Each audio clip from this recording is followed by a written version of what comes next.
ሰላምና ጤና በያላችሁበት ድረስ የተወደዳችሁና የተከበራችሁ የመሃል ሚዲያ አድማጭ ተመልካቾቻችን እንደምንውላችኋል። ለዛሬ ለተቀዳሚ ወደ እናንተ እንዲደርሱ ያጠናቀርናቸውን የቀን መረጃዎቻችንን ይዘንላችሁ ቀርበናል። በቅድሚያም በትረሳ ጉዳዮቹን ዛሬ ጧት በራያ ቆቦ ቀጠና የተሰነዘረው ጥቃት በሀገር መከላከያ ሰራዊት ተመከተ። የዚህ ዜና ዝርዝር እጃችን ገብቷል። አብራችሁን ከቆያችሁ እናደርሳችኋለን። ህወሓት ወደ አማራ ክልል ዋና ከተሞች በምስጢር የጦር መሳሪያን እያስገባ እንደሆነ ተገለጸ።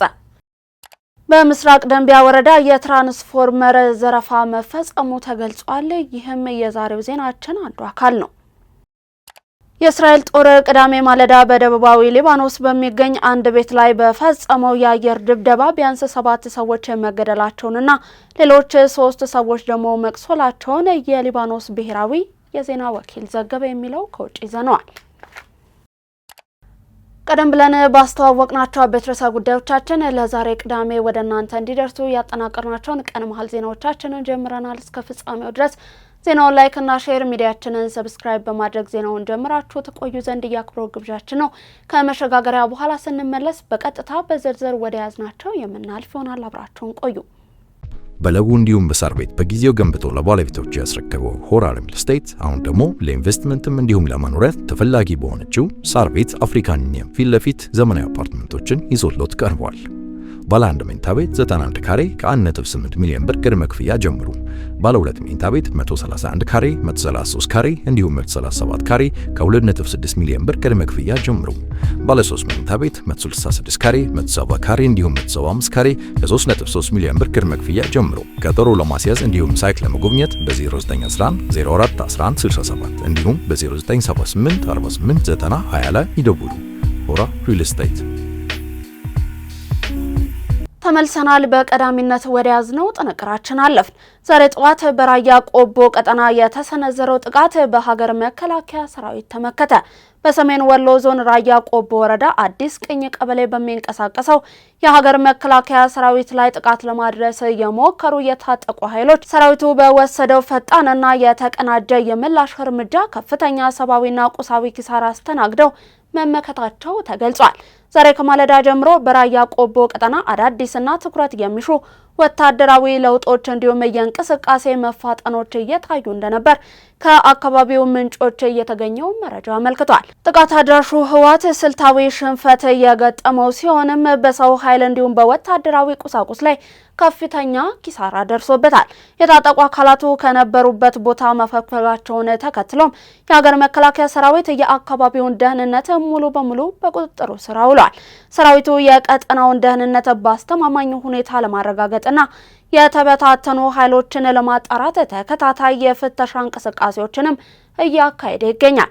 የተፈጠረው ስጋት በመቀረፉ በአካባቢው የሚኖሩ የህብረተሰብ ክፍሎች ወደ መደበኛ የዕለት ተዕለት የማህበራዊ እንዲሁም የኢኮኖሚ እንቅስቃሴዎቻቸው እንዲመለሱ የማረጋጋት ስራዎች ተጠናክረው ቀጥለዋል።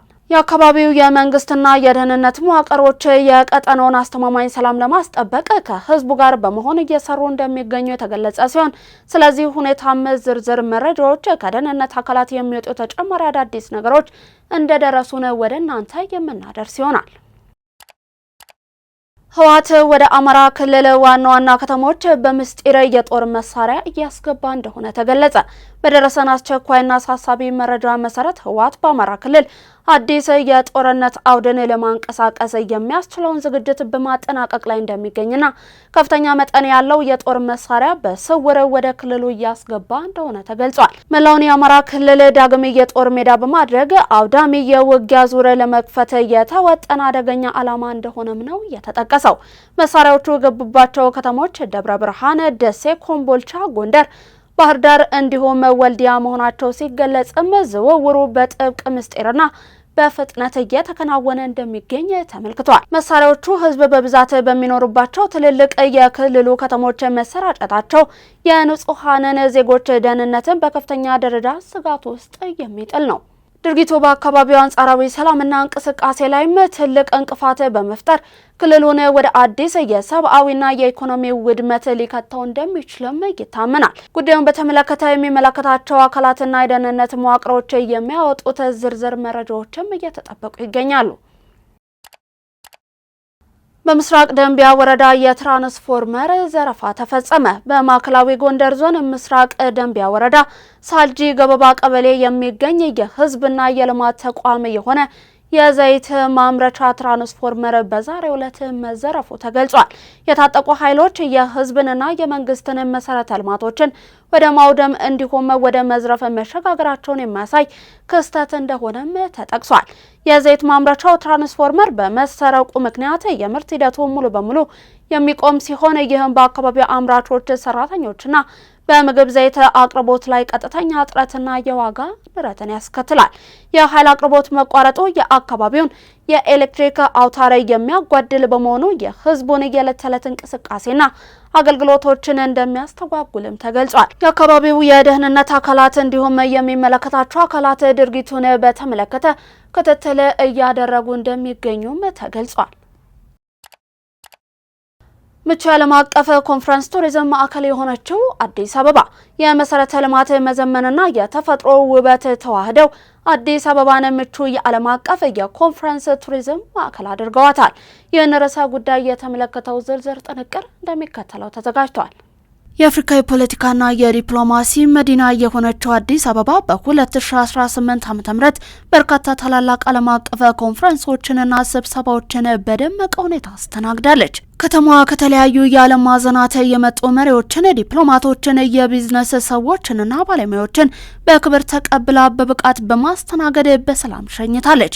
ይህ ስኬት ከተማዋ ያላትን ዓለም አቀፍ ተደራሽነትን ከማሳየቱ በላይ በቅርብ ዓመታት ውስጥ እያስመዘገበቻቸውን ፈጣን የእድገትና የመዘመን ጉዞ ለዓለም ያበሰረ አጋጣሚ ሆናል። አዲስ አበባ በ2018 ዓ.ም ለነበሩ ዓለም አቀፍ ኮንፈረንሶች አዲስ ፊትና ድምቀት ይዛ እንድትቀርብ ካደረጓት ዋና ምክንያቶች መካከል በከተማዋ የተተገበረው መጠነ ሰፊ የኮሪደር ልማት ግንባታ ቀዳሚውን ስፍራ ይዛል። ሰፋፊና ንጹህ የእግረኛ መንገዶች፣ የብስክሌት መስመሮች፣ ዘመናዊ የጎዳና ላይ መብራቶችና ውብ የአረንጓዴ ስፍራዎች የከተማዋን ገጽታ ሙሉ በሙሉ ቀይረውታል። ይህ የመሰረተ ልማት መዘመን በኮንፈረንስ ወቅት የመጡ እንግዶች በከተማ ውስጥ ያለምንም እንግልትና በከፍተኛ ደህንነት እንዲንቀሳቀሱ ከመርዳቱም በላይ ለአዲስ አበባ ዘመናዊና ማራኪ ውበትን አላብሷታል። የትራፊክ ፍሰቱን በማቃለልና የእይታ ውበትን በመጨመር ረገድ የኮሪደር ልማት ለኮንፈረንስ ቱሪዝም ትልቅ አጋዥም ሆኗል። ከተማዋ በቅርብ ጊዜያት የገነባቻቸው ድንቅ የቱሪዝም መዳረሻዎች፣ የወንዝ ዳርቻ ልማቶችና ዘመናዊ ፓርኮችን ለስብሰባ የመጡ እንግዶች የትርፍ ጊዜያቸውን የሚያሳልፉባቸው ተመራጭ ስፍራዎች ሆነዋል። እንደ አንድነት ፓርክ፣ እንጦጦ ፓርክ፣ የወዳጅነት ፓርክ እንዲሁም ሌሎች አዳዲስ የወንዝ ዳርቻ መዝናኛዎች እንግዶችን በመሳብ ረገድ ከፍተኛ ሚናን ተጫውተዋል። እነዚህ ስፍራዎች ከተማዋ ከመደበኛ የስብሰባ አዳራሾች ባለፈ እንግዶች የሚዝናኑባቸው፣ ተፈጥሮን የሚያደንቁባቸውና የኢትዮጵያን ባህልና ታሪክን በአንድ ቦታ የሚያዩባቸው የቱሪዝም ማዕከላት ሆነው አገልግለዋል። ይህም የኮንፈረንስ ቱሪዝምን ከባህላዊ ከተፈጥሮ ቱሪዝም ጋር በማሳሰር የከተማዋን የቱሪዝም ገቢና ዝናን ከፍ አድርጎታል።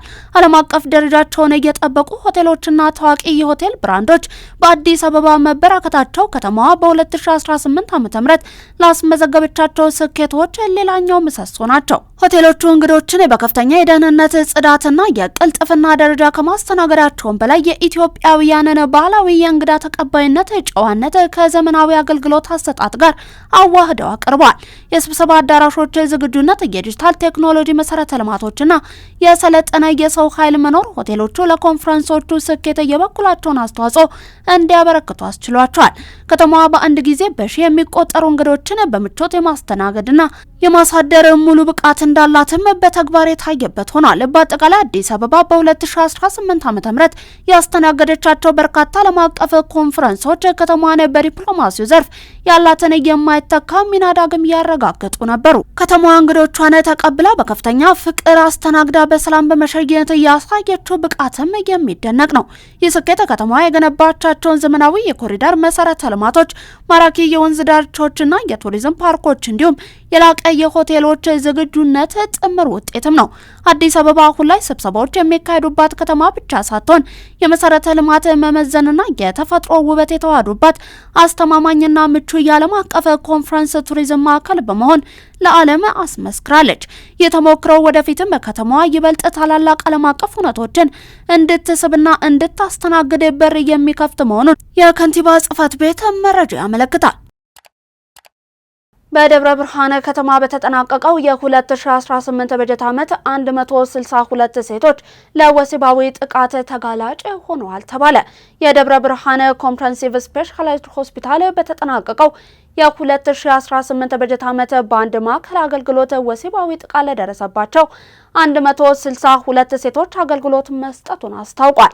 የሆስፒታሉ ዋና ስራ አስኪያጅ የሆኑት አቶ ጥላሁን ሙልጌታ እንደገለጹት ከሆነም ከ162ቱ መካከል 88 የሚሆኑት ከ18 ዓመት በታች የሆኑ ታዳጊ ህጻናት መሆናቸውን አክለው ገልጸዋል። የተቀሩት 74ቱ ከ18 ዓመት የእድሜ ክልል በላይ ያሉ ሴቶች መሆናቸውም ተገልጿል። ሆስፒታሉ በሚሰጠው የአንድ ማዕከል አገልግሎት የጥቃት ሰለባ የሆኑ ሴቶች የሕክምና፣ የስነ ልቦና እንዲሁም የፍትህ አገልግሎት እንዲያገኙ መደረጉንም ተጠቁሟል። ሆስፒታሉ ይህንን የአንድ ማዕከል አገልግሎትን ከ2017 ዓ.ም ጀምሮ በተደራጀ መልኩ እየሰጠ ሲሆን መጉላላትን በእጅጉ መቀነሱም ተጠቁሟል። ሴቶችን እንዲህ ካሉ ጥቃቶች ለመከላከል ሁሉም የድርሻውን ሊወጣ ይገባል እየተባለ ሲሆንም ወላጆች የልጆቻቸውን የዕለት ተዕለት እንቅስቃሴ መከታተልም ይገባቸዋል ተብሏል። የኢትዮጵያ የባህር በር ባለቤትነት በታሪክ መነጽር ሲቃኝ ግልጽና የማያሻማ ነው ሲሉ ምሁራን ገለጹ። ተጨማሪውን ይዘናል። ኢትዮጵያ የተፈጥሮ ሀብቶቿንና የውጭ ጉዳይ ፖሊሲዋን ለታዳሽ ኃይል ልማት፣ ቀጠናዊ ትብብር፣ ለጋራ እድገትና ልማት ለማዋል ግንባር ቀደም ሚና አላት። ቅድሚያ ለጎረቤት ሀገራት የሚለው የኢትዮጵያ የውጭ ጉዳይ ፖሊሲ የቀጠናውን ሀገራት በመሰረተ ልማት በማስተሳሰር የጋራ ሰላምና ብልጽግናን ማረጋገጥ የሚያስችልም ነው። የታሪክ ተመራማሪው ፕሮፌሰር አህመድ ዘካሪያስ ከኢትዮጵያ ዜና አገልግሎት ጋር በነበራቸው ቆይታ እንደገለጹት የኢትዮጵያ የቀይ ባህር ባለቤትነት በታሪክ መነጽር ሲቃኝ ግልጽና የማያሻማ ነው።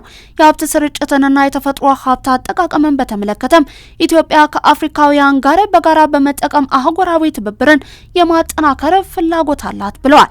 አፍሪካውያን የተፈጥሮ ሀብቶቻቸውን በጋራና በወንድማማችነት ስሜት መጠቀም አለባቸው ያሉ ፕሮፌሰር አህመድ ኢትዮጵያ ቀጠናውን በውሃና ኃይል ማስተሳሰሯንም ገልጸዋል። ኢትዮጵያ የቀጠናውን ልማትና ደህንነት መልህቅ መሆኗን በመግለጽ ጠንካራ የዲፕሎማሲ ስራዎችን በመስራትም ግንባር ቀደም መሆኗን ተናግረዋል።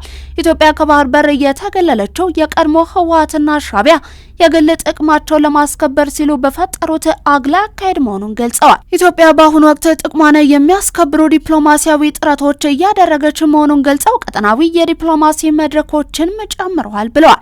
በዚህ ኢትዮጵያ የባህር በር ያስፈልጋታል የሚለው መሰረታዊ እውነትና ፍላጎት በዓለም አቀፍ ማህበረሰብ ዘንድ አዎንታዊ ምላሽ እያገኘ መሆኑንም ገልጸዋል። የቀጠናው ሀገራት በመተጋገዝና በመተባበር አቅማቸውን ማጎልበትና የጋራ ልማትና እድገትን ማረጋገጥ ይገባልን ብለዋል። በውጭ ጉዳይ ሚኒስቴር የዲጂታል ዲፕሎማሲ ዳይሬክተር ስለ አባት ማናየ ለኢትዮጵያ ዜና አገልግሎት እንደገለጹት የኢትዮጵያ የውጭ ጉዳይ ፖሊሲ ቀጠናዊና አህጉራዊ ትብብርን ማጠናከር መርሁን ያደረገ ነው። ኢትዮጵያ የአፍሪካ ህብረት መስራችና መቀመጫ፣ የተለያዩ ዓለም አቀፍ ተቋማት መገኛ እንዲሁም ለባለ ብዙ ወገን ዲፕሎማሲ ትኩረት የምትሰጥ ሀገር መሆኗንም አክለው ገልጸዋል። አባይን ጨምሮ ወንዞቿን የቀጠናው ትስስር የጋራ እድገትና የትብብር ማሳያ አድርጋ እንደምትመለከት ገልጸውም በዚህ የቀጠናው የታዳሽ ኃይልና የጋራ የልማት መሪነቷን አስጠብቃለች ብለዋል። የአፍሪካ ህብረት አጀንዳ 2063 ለቀጠናዊ የኢኮኖሚ ውህደት ትኩረት እንደሚሰጥ በማንሳትም ኢትዮጵያ የህብረቱን ራዕይ በጽናት ተቀብላ ግንባር ቀደም ሚናዋን እየተወጣች መሆኑን ገልጸዋል። በአባይ ፖለቲከኞች ሴራና በራሳችን ድክመት ለዘመናት ስትጠቀምበት የቆየችውን ቀይ ባህር ማጣቷን አንስተዋል። አቶ ስላባት ይህንን ታሪካዊ ስህተት በማረምም ህጋዊ መብቷን ለማስከበር ቀይ ባህርን ወደ ቤቱ የመመለስ እንቅስቃሴ ተጀምረዋል ብለዋል። የኢትዮጵያ የህልውና ጉዳይ የሆነው የቀይ ባህር ጥያቄ ቀጠናዊና ዓለም አቀፋዊ አንድምታው ከፍተኛ መሆኑን በማንሳት በቀጠናው ያላትን ስትራቴጂካዊ አቅምን የሚበይን መሆኑን ገልጸዋል።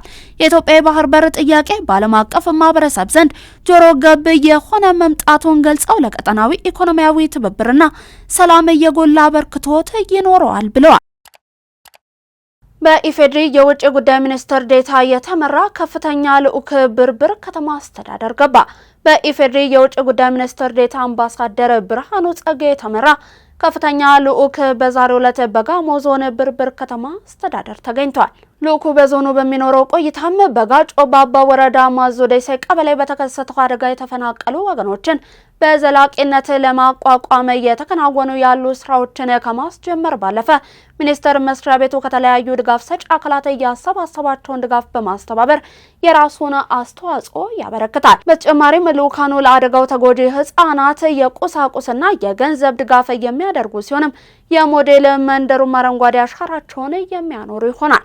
ልኡኩ ብርብር ከተማ አስተዳደር ደልቦ ቀበሌ ሲደርሱ የጋሞ ዞንና የከተማ አስተዳደሩ ከፍተኛ የመንግስት የስራ ኃላፊዎች፣ የሀገር ሽማግሌዎች እንዲሁም የአካባቢው ነዋሪዎች ደማቅ አቀባበልን አድርገውላቸዋል። በአማራ ክልል የቱሪዝም ዘርፍ ባለፉት 5 ዓመታት ከታላቅ የታሪክ ውርስ ወደ ላቀ የቱሪዝም እድገት በመሸጋገር ከፍተኛ ኢኮኖሚያዊና ማህበራዊ ፍሬዎችን በማፍራት አዲስ ምዕራፍ መክፈቱን የክልሉ ባህል ቱሪዝምና ስፖርት ቢሮ የህዝብ ግንኙነት ኃላፊ አቶ አበበ እምቢያለ ገለጹ። ዝርዝር ጥንቅሩ እንደሚከተለው ይቀርባል። ኃላፊው አክለው እንደገለጹት ቱሪዝም የስራ ዕድሎችን በመፍጠር የውጭ ምንዛሬን በማሳደግ የአካባቢ ጥበቃን በማጠናከር ህዝቦች ባህላቸውንና ሴቶቻቸውን እንዲለዋወጡ በማድረግ ለማህበራዊ ትስስር፣ ለሰላምና ለወንድማማችነት ከፍተኛ አቅም እየሆነ ይገኛል። በክልሉ በተከናወኑ ዘርፈ ብዙ ተግባራት ወደ አማራ ክልል የገቡት የሀገር ውስጥ ጎብኚዎች ቁጥር በ2013 ዓ.ም ከነበረበት 12.37 ሚሊዮን በ2018 በጀት ዓመት ከ18.5 ሚሊዮን በላይ ማደጉን ጠቁሟል።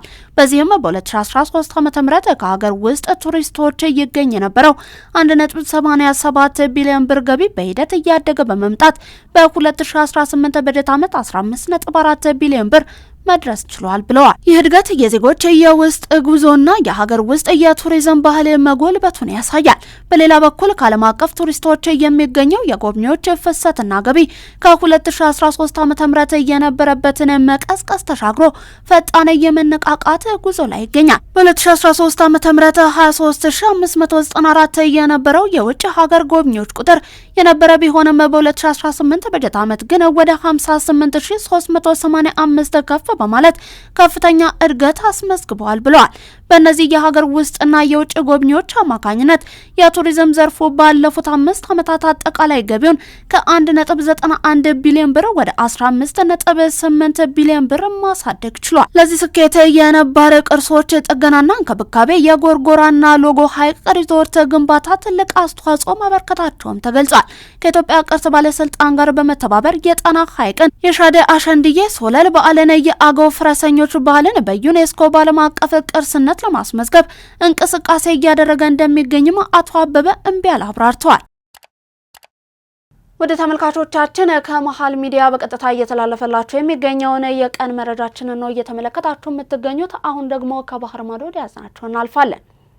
በለቡ እንዲሁም በሳር ቤት በጊዜው ገንብቶ ለባለቤቶች ያስረከበው ሆራል ሪል ስቴት አሁን ደግሞ ለኢንቨስትመንትም እንዲሁም ለመኖሪያ ተፈላጊ በሆነችው ሳር ቤት አፍሪካን ዩኒየን ፊት ለፊት ዘመናዊ አፓርትመንቶችን ይዞሎት ቀርቧል። ባለ 1 መኝታ ቤት 91 ካሬ ከ1.8 ሚሊዮን ብር ቅድመ ክፍያ ጀምሩ። ባለ 2 መኝታ ቤት 131 ካሬ፣ 133 ካሬ እንዲሁም 137 ካሬ ከ2.6 ሚሊዮን ብር ቅድመ ክፍያ ጀምሩ። ባለ 3 መኝታ ቤት 166 ካሬ፣ 170 ካሬ እንዲሁም 175 ካሬ ከ3.3 ሚሊዮን ብር ቅድመ ክፍያ ጀምሩ። ቀጠሮ ለማስያዝ እንዲሁም ሳይት ለመጎብኘት በ0911 04 1167 እንዲሁም በ0978 48 90 20 ላይ ይደውሉ። ሆራ ሪል ስቴት።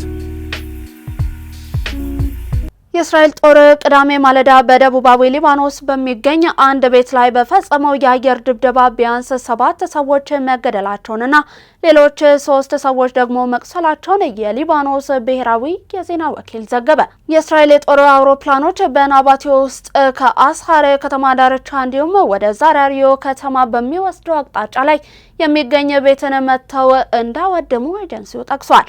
የአደጋ ጊዜ ሰራተኞች ከፍርስራሹ ውስጥ እየሞቱ እንዲሁም የተጎዱ ሰዎችን በማውጣት ወደ ናባቲዮ ሆስፒታል ወስደዋቸዋል። ጥቃቱ በእስራኤል እንዲሁም በሊባኖስ መካከል የተኩስ ማቆም ስምምነት ከተደረሰ ወዲህ የተፈጸመ የመጀመሪያው ጥቃት ነው ተብሏል።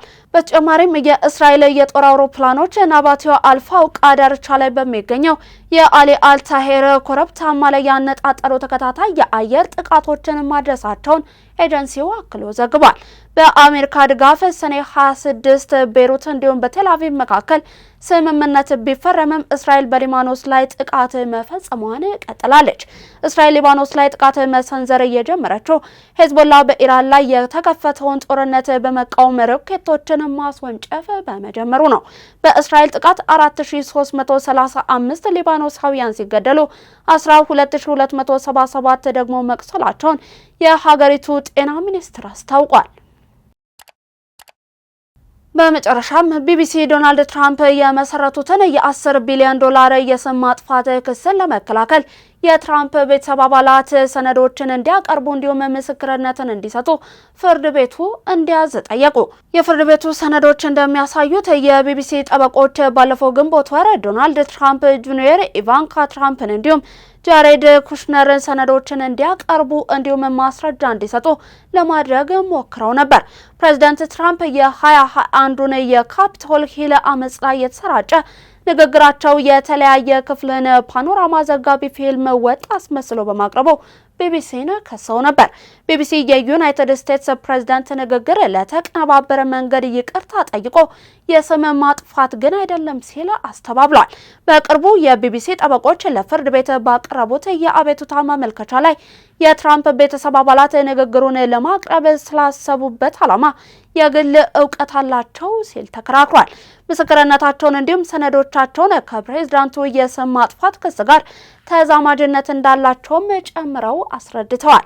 ቀደም ሲል የአሜሪካ የኮንግረስ ኮሚቴ ባሰባሰበው መረጃ ላይ በመመስረት ዶናልድ ትራምፕ ጁኒየር እንዲሁም ኢቫንካ ትራምፕ አባታቸው ንግግራቸውን ሲያሻሽሉና ሲያቀርቡ በቦታው የነበሩ ሲሆን ጃሬድ ኩሽነር ደግሞ የአመጽ አጠቃቀምን የሚያወግዝ ሀሳብን አቅርቦላቸዋል። ቢቢሲ በፍርድ ቤት የተሰጡ የትዕዛዝ ደብዳቤዎችን በአካል ለማድረስ እየተደረጉ ሙከራዎችን ስላልተሳኩ በኢሜይል እንዲሁም እውቅና ባለው የፖስት አድራሻ እንዲላኩ ፍርድ ቤቱን ጠይቋል።